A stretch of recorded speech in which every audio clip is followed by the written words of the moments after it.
My name is Alan H. Goodman. I was born and raised in St. Louis, Missouri. Born in 1932. Uh, Went to Washington University in St. Louis, became a certified public accountant there, and was involved with a national accounting firm in St. Louis. They asked me in the fall of 1972 to help deal with a problem they were having in Omaha, Nebraska. And we moved to Omaha to deal with that problem. The original plan was we were going to spend 2 years.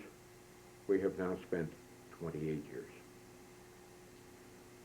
We came here to straighten out the finances of a company by the name of Morris Industries, or better known as Morris Paint. We spent 2 years doing this. We turned the company around financially, and I left and came home one evening and said to my family, it's time for us to pack up and leave Omaha. And they said after 2 years, they loved it here, and they weren't going to go anywhere else. So I had to go out and find a job. So I went to work for a gentleman by the name of Paul Malnove in his accounting department. And about 8 months later, Lou Solomon, Buddy Goldstein came to me and said, would you take over the finances for the Jewish Federation of Omaha? They had recently moved from downtown Omaha out to 132nd Street. It was an opportunity to do something which I have specialized in for many, many years, which is being a financial troubleshooter. We went ahead with that. I took over the finances of the Jewish Press, the Jewish Community Center, then the Shear Home, now the Pumpkin Home, and we took what was literally a bucket of financial statements and bank statements and everything else, was completely unorganized. They didn't know what they owed or who owed them or anything else, and turned it into a well-run financial operation at the Federation. It was a tremendous privilege to work first with Lou Solomon. He gave me something which most accountants don't have. That's a course in Jewish communal service. And I learned a lot from Lou. That followed working with Alan Green. The president of the Federation at the time that I came there was Bud Goldstein. He was absolutely a pleasure to be around. He cared about nothing but Jewish Omaha. He had a wife who was interested in the Russians and getting Jewish Russians out of Russia and into the United States. And this was an interesting social experience for me, who really hadn't been involved in anything like that. I enjoyed it very much. Bud was followed with other presidents, Mary Feldman, his Treaty Act. The campaign involved little Joe Kirschenbaum, and Harlan Noddle, and people like that, who added to my experience in what a marvelous place Omaha, Nebraska was. Before I moved here, I met a young gentleman who was working on his doctorate at Washington U, and I was involved with Benamuna in St. Louis. And I knew he was from Omaha, and I asked him, because we were thinking about taking the job in Omaha. And Ron Wolfson told me, it's the best kept Jewish secret in America. 28 years later, how right I know he is. When we moved here, I attacked the job at Morris Paint. We had some successes and some failures, but we got it turned around. And I became active in Bethel. I was on the board at the time that Rabbi Kripke left office as the rabbi. I was one of 2 people who voted for his retention at that time. Obviously, when my term was up, I didn't go back on the board because the new administration didn't want people who supported Kripke. I continued to care about Bethel. I care about Bethel. I'm back on the board. in the year 2000. I was the person who went to the executive committee and sold the idea of the lifetime membership. Without this type of support, no small organization in a community the size of Omaha with under 5,000 Jews today is going to survive another 50 years. The endowment created with lifetime membership will enable Bethel or any other organization that does it to have enough money to move ahead. And I encourage anybody who looks at it or thinks about it and can afford it to do something like this. Gloria and I, who married 1954, we met through a blind date of a cousin of hers, have 2 children. We spent a couple of years in the Army. We were in public accounting, and Gloria took care of the family in St. Louis. Similarly, in Omaha, until our daughter Patty was in high school, Gloria stayed at home. She now works at Boys Town and has been there 19 years and is beginning to think about retiring. We have 2 children, Joe, who is now 39, and Patricia, who is now 37. Joe is a graduate of the University of Minnesota with a master's degree from Oregon State and works for Intel in Portland, Oregon, and supervises a group of programming staff for Intel in the innards of Russia. Never thought that he'd end up going back to where his grandparents came from. Our daughter Patricia is a graduate of the University of Iowa with a master's degree in electronic engineering from the University of Texas and works for Cisco Systems in Austin, Texas. Joe has 2 sons, Joshua and Nathan. Patricia has a daughter and a son. The daughter is named after her grandparents, great-grandparents, pardon me, and the son is named after his grandparents on his father's side. We glow when we're around our grandchildren. We spend at least 2 weeks a year together, the 10 of us, having a good time so that the cousins get to know the cousins. Can I take a break? Every year we pick a 10-day to 2-week period and we gather up the 10 of us. In the last 3 years we have gone to the Ozarks, to San Diego, and the Bahamas together as a group. We celebrate Shabbat, we have a wonderful time, and our grandchildren who are separated by thousands of miles, get to know each other and care about each other. And this is something which is very, very important to us. Omaha has been a marvelous social experience for us. When we came here, we were invited to a party sponsored by the Federation where we met people who have become our closest friends over the 28 years. We don't have any relatives here. But our family is our friends. And it's an absolutely wonderful experience. We belong to a couple of social groups that allow us to go together to the symphony, the opera, sporting events, together with people who we have a wonderful time and a wonderful rapport with. It's been an absolutely wonderful 28 years of learning, of Judaism, of having a good time with people who care about other people.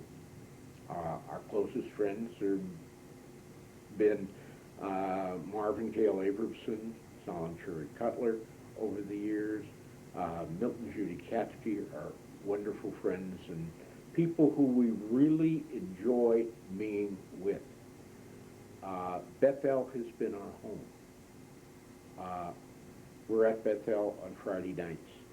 We're at Bethel every Shabbat morning that we're home and there isn't a Nebraska football game. It's just been a wonderful experience. We came here when we were 40 years old, and we've enjoyed every single moment of it. It's been great fun. Buddy, tell me a little bit about your parents. My mother was Nell Marmer, born in Poland in Częstochowa. She came to the United States in the very, very early 1900s, before 1910. My father was Phil Goodman. It ended up being Goodman caused by the Naturalization Service. What the name was in Russia where he came from, I really don't know. I know it was too long, and my grandfather, after whom I am named, was a rabbi, and that's how the name Goodman came. He was a good man, therefore it became Goodman. My father's parents settled in Butler, Pennsylvania, a suburb of Pittsburgh. My mother settled in St. Louis because there was someone in the family there. My parents met in 1926 in Cleveland at a wedding of someone they both knew from opposite sides of a family, and they met at that time and married a year later in 1927, and my father moved with my mother into St. Louis. They had a little tiny dry goods store in a suburban area of St. Louis that was never very successful, but it supported the family. My father passed away very young, in his 50s, of a stroke. My mother lived to be 93 and died in 1990, about the time that her first great-grandchild was ready to be born. She never knew Joshua Aaron, but knew that he was about to arrive on the scene. That was a great disappointment to me that she didn't get to know him. She was lucky enough to attend the bar mitzvah of her two grandchildren at Bethel, the wedding of her grandson at Bethel, and the wedding of her granddaughter at Temple of Gudas Hakim in Austin, Texas. She had a wonderful relationship with Gloria, and a particularly wonderful relationship with Patricia, our daughter. Patricia could get her to do almost anything that she wanted, and it worked out very beautifully over the years. And Rebecca Nicole, our only granddaughter, the Nicole is named after Nellie. And it's just particularly wonderful people. We have almost no family left in St. Louis, and a very small part of the Goodman family remains in Pittsburgh, in the Pittsburgh area. Other than that, the only family we have left is some of Gloria's relatives who are in Washington, D.C., St. Louis, and Pittsburgh, just by accident. Do you have any siblings? No, I am an only child. Gloria has a sister who is somewhat older, who we do not have a great deal of contact with. My mother lost a child 2 years after I was born, and in those days, in the early 1930s, medicine was not nearly what it is today. My dear wife had some problems becoming pregnant, and in the mid-1950s, medicine had improved to the point that we were lucky enough to have two absolutely wonderful children. And we get together with them whenever we can, mainly to celebrate Simchas. But those are the great things about it. I had the privilege, beginning in 1976, to be the controller and business manager of the Federation. I worked with Lou Solomon and Alan Green and a number of others particularly with Bud Goldstein, Mary Fellman, is Trediac. These people in the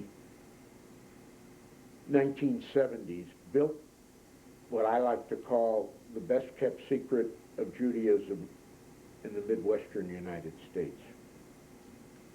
They cared about other Jews, along with the money that came out of the Blumkin family, who I work for now and have for 15 years.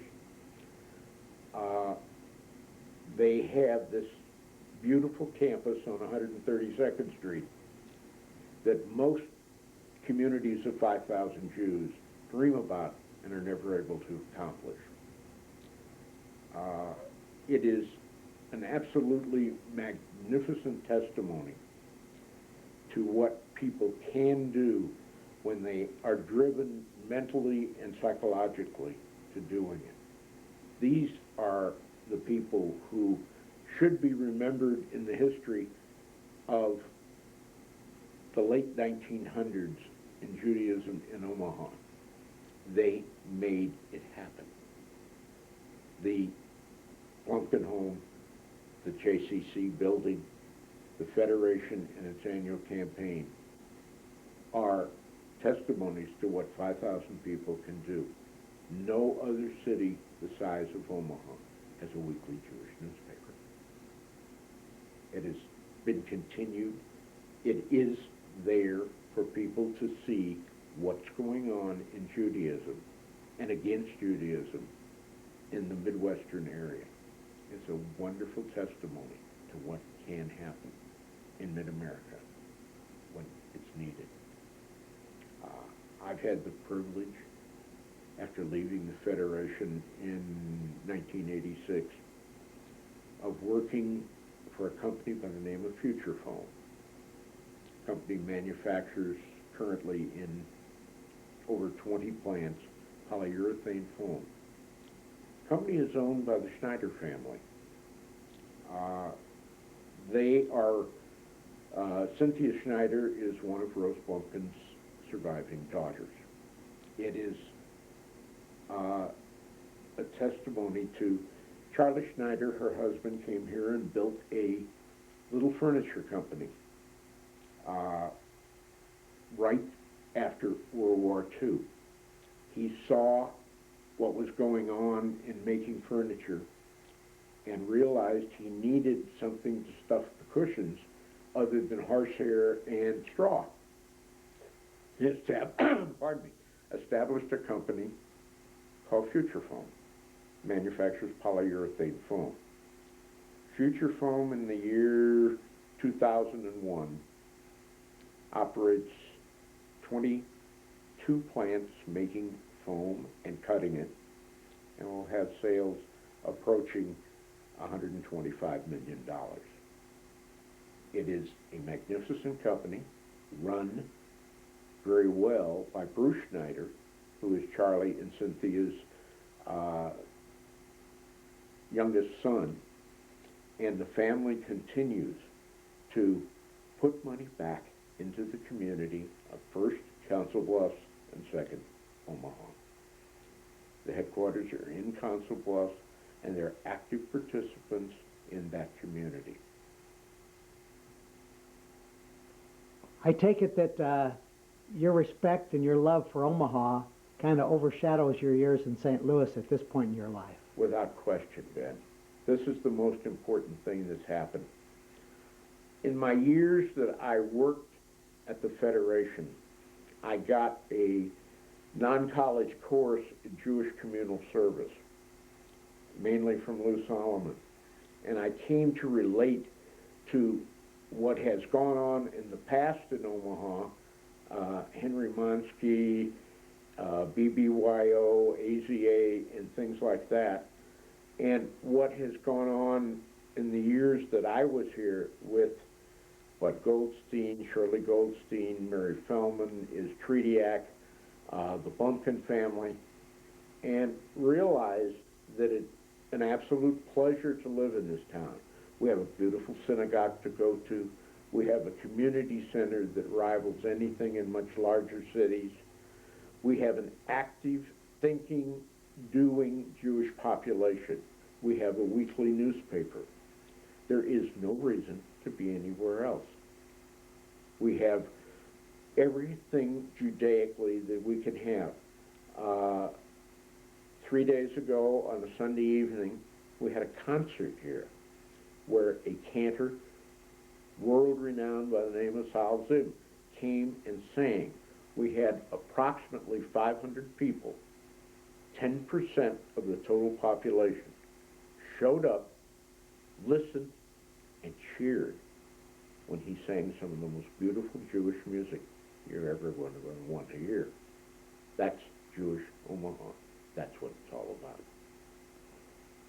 Buddy, were you as close to the Jewish community in St. Louis as you are in Omaha?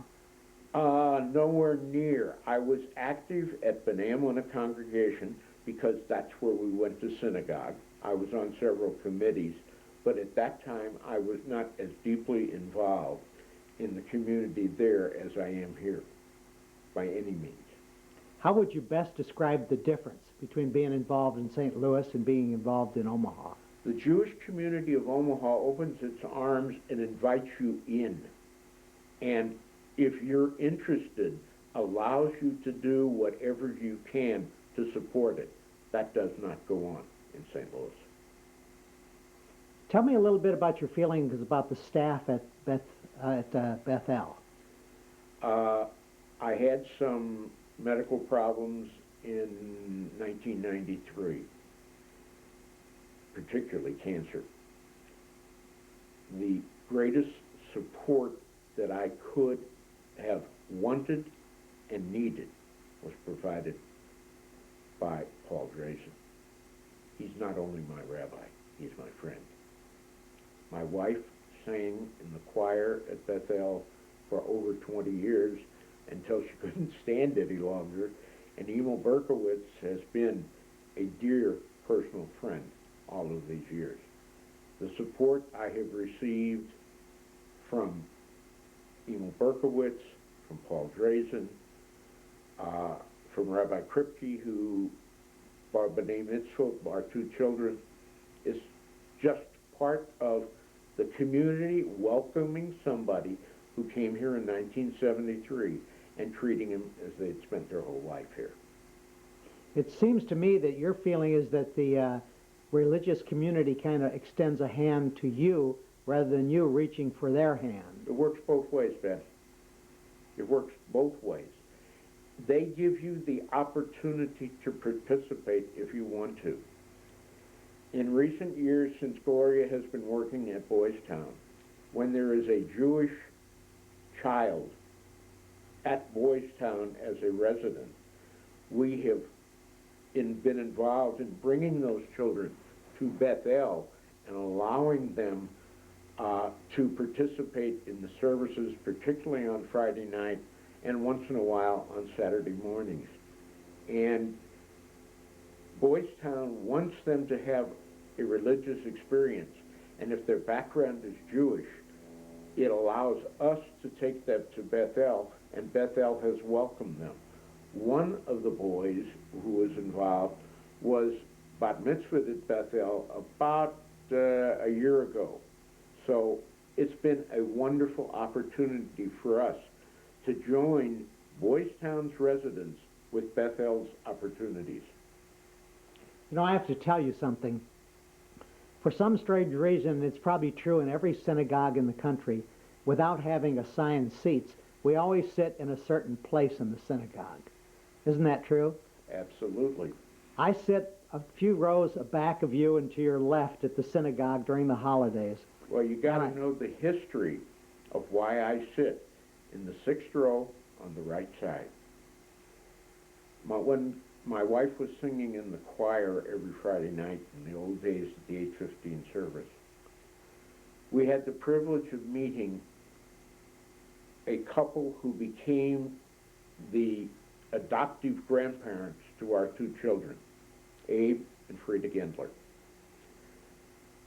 When we moved to the new shul on 144th, Abe and Frida sat down in the seventh row on the right-hand side, At the old shul on 49th and Farnham, we sat the row in front of Abe and Frida.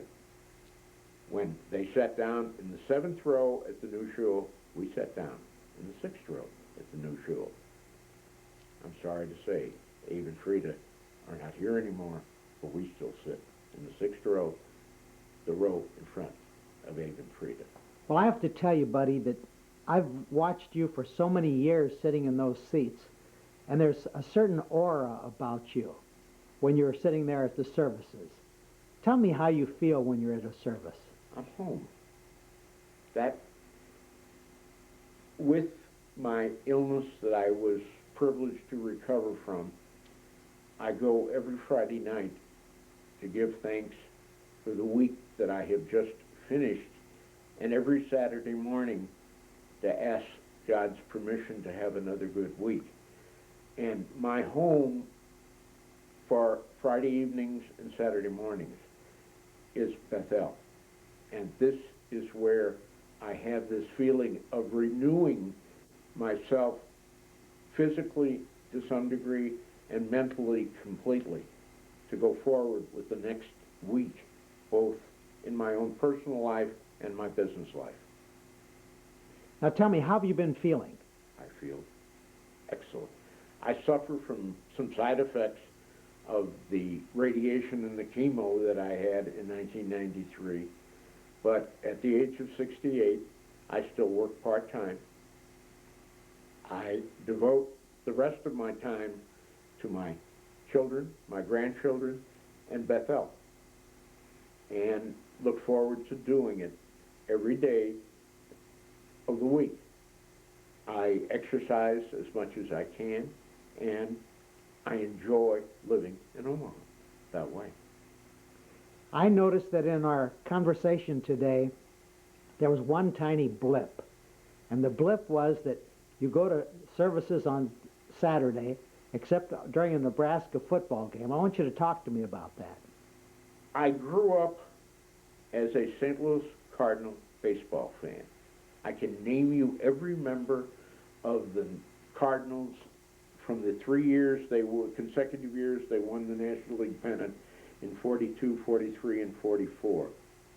When I was in public accounting in St. Louis, the firm that I was with happened to do the tax work for the baseball Cardinals, the football Cardinals, and at those days, the basketball team, the St. Louis Hawks. I became a sports fan, particularly a football fan. When you come to Nebraska and you're interested in football, there just happens 50 miles down the road to be the most exciting psychological experience that you've ever seen. That's a Cornhusker football game. I had the privilege very early in moving to Omaha to be taken to a Nebraska football game, and it's just absolutely one of the most exciting experiences you can go through. It's fun. You forget about business, you forget about all your problems, and you go down there and spend 4 or 5 hours sitting in beautiful weather, enjoying the football. And that's it. I'm a football fan. And especially a Nebraska fan. And particularly a Nebraska fan. I'm very glad to hear the story of your thoughts about Omaha, living in Omaha, and especially about your family, and especially about Bethel Synagogue, because I think that as great a tribute as you pay to your family and to Bethel and to Omaha, I think we pay the same tribute to you, buddy. Wow. When something has been as good to you as Bethel and its staff, particularly Rabbi Kripke, Rabbi Drazen, Cantor Berkowitz, Cantor Nyman, these are things that are exceptionally important to me. My religion, as I have grown with it, particularly since the mid-1970s here in Omaha, has become exceptionally important to me. And I think as part of the financial side, I can give something back to Bethel that I have not been able to do in any other way. The picture you see was taken at one of the gatherings when we all got together. It shows 9 of our group of 10. The one who took the picture is Michael Apkowitz, our son-in-law. At the top and the back in the blue shirt, you see our son Joe. Immediately to his side is his sister in red, Patricia, and on the other side is his wife, Judy, who is the daughter of Rabbi Sidney Hoffman. In the middle, the lower level, is Gloria and myself. In front of Judy is her son, our number 1 grandson, Joshua Aaron. In front of Patricia is Judy's other son, Nathan, named after one of my uncles in the Goodman family. The 2 youngsters at the lower level on either side of Gloria and I are Rebecca Nicole, our only granddaughter, named after my mother and Gloria's mother, and little Paul Nathan in front of Joshua is the last of our 4 grandchildren. He is named after Michael Abkowitz's father and uncle. This is why we get together every year and spend a week to 10 days letting everybody get to know everybody else. The picture you see here was taken at the time of Joe's high school graduation and contains a picture of the 4 of us. It was taken by Mervyn Reese, who at his studio in Countryside one Saturday afternoon, and is probably the most outstanding picture of the 4 of us together that has ever been made. It shows a great deal about how we are just always together whenever we can be. And Mervyn Reese put it together that way, and it sits over the piano in our living room. Every time we walk by it, we stop and look at it and remember the wonderful days that we all had when everybody was here at high school and Bethel.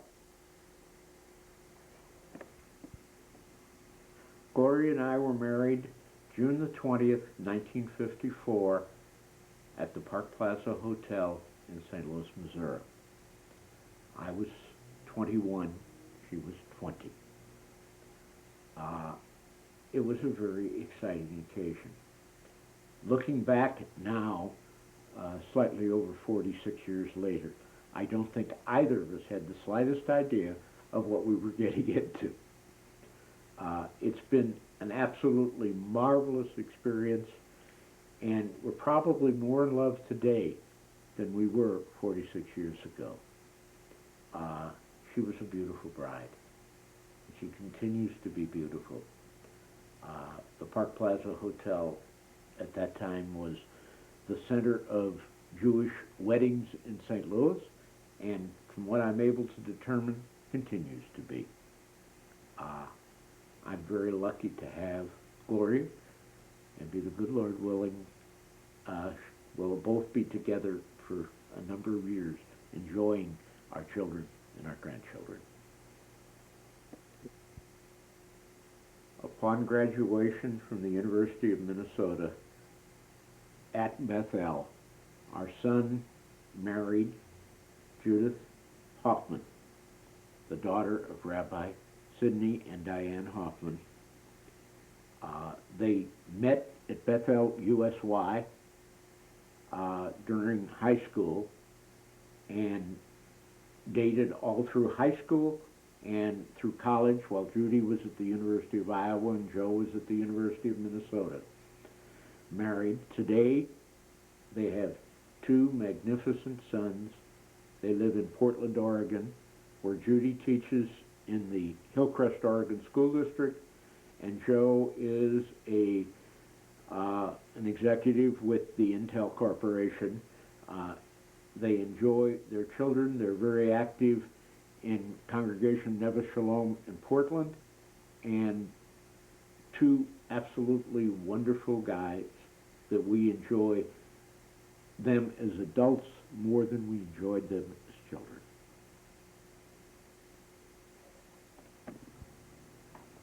Our daughter Patricia Ann graduated from the University of Iowa and then was working for 3M in their electronics division. They moved their electronics operations to Austin, Texas, and Patty went along with them to Austin. At a singles group at Congregation Agudas Akim, she met Michael Abkowitz, a refugee from Syracuse University who went to Texas to get his master's in governmental administration. They dated for a year or so and married, have two beautiful children, Rebecca Nicole and Paul Martin. They live in Austin. Michael is the Director of Finance of the Travis County Hospital System, and Patty now works as a software engineer with Cisco Systems in Austin. Michael is a past president of Agudas Akim, and they, as a couple, continue to be extremely active in the Austin Jewish community. Buddy, having heard your story, having seen the beautiful photographs of your family, is there a message you would like to leave for your children, your grandchildren, and for Gloria? Keep doing for the Jewish community wherever you may live what you learned how to do in Omaha, Nebraska as part of the Jewish community of Omaha. Thank you, buddy.